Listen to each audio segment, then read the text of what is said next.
The Gentleman. What a pleasant, pleasant surprise.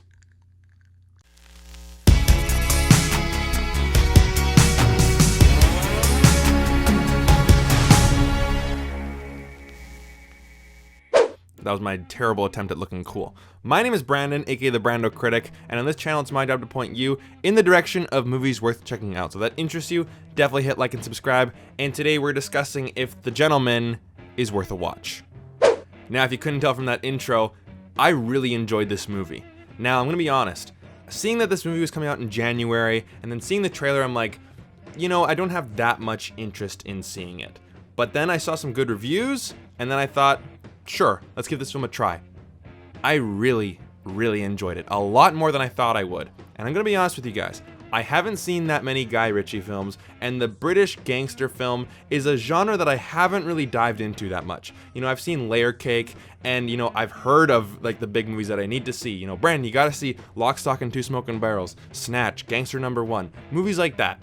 But after watching The Gentleman, I'm definitely watching those now.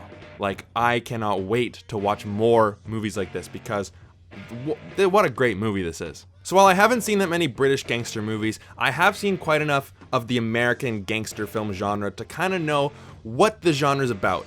And there's two elements in almost every single gangster movie that really stand out to me. And if there's a bad gangster movie, then it's these two elements that fall flat. Number one is that there's a lot of moving parts. Right? You got a lot of characters, this character's in cahoots with this character, and this character wants to bang this person's wife, but this person's wife is cheating on this person, and yada yada yada. There's a lot of moving parts, and it can often get confusing. And then there's the cool guy speak. You see this in a lot of low budget gangster movies, right? People trying to act super cool, like, oh yeah, no money, no product, no product, no money. Well then, like really stupid dialogue like that.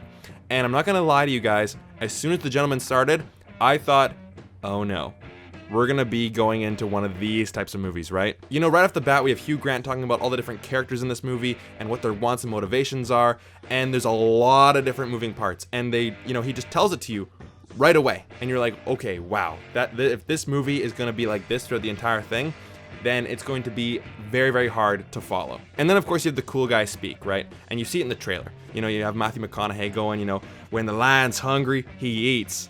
And I'm like, okay. But to my surprise, these two elements in The Gentleman really, really worked. And there's a couple reasons for it. Number one is that the characters are fleshed out and well acted. Every single actor in this movie has their time to shine, right? It's not the Matthew McConaughey show. It's not the Charlie Hunnam show. It's not the Hugh Grant show.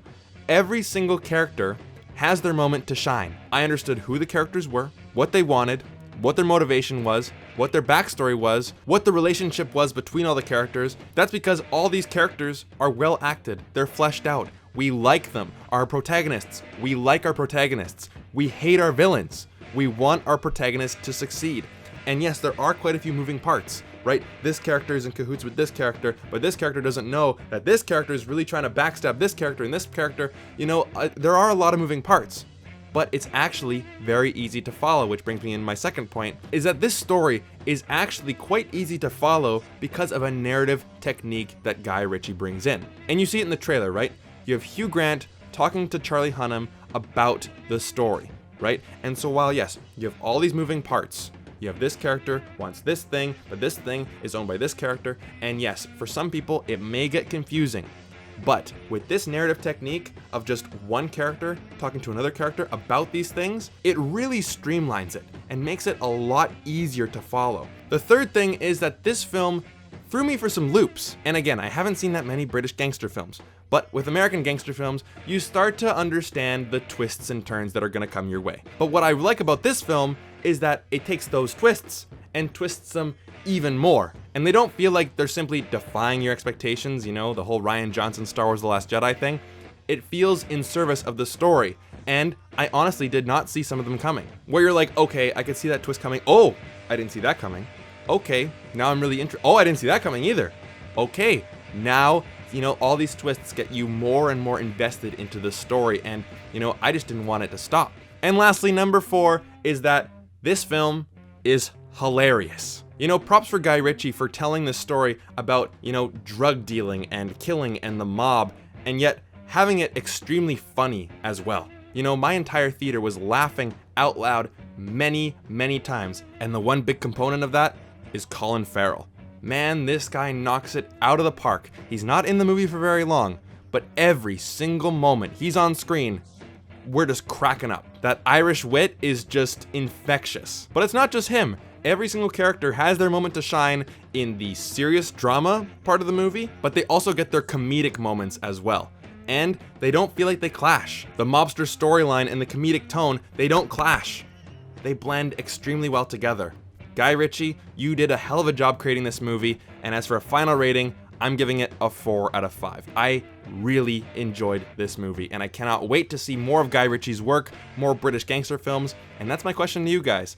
What is your favorite British gangster movie? I know it's soon, but I might have to say this. Layer Cake is very good, but you know, out of those two, again, it's soon, but I might have to say this. And as always, if you like what you've seen here and you want to see more videos just like it, definitely hit like and subscribe, and thank you so much for watching. Take care.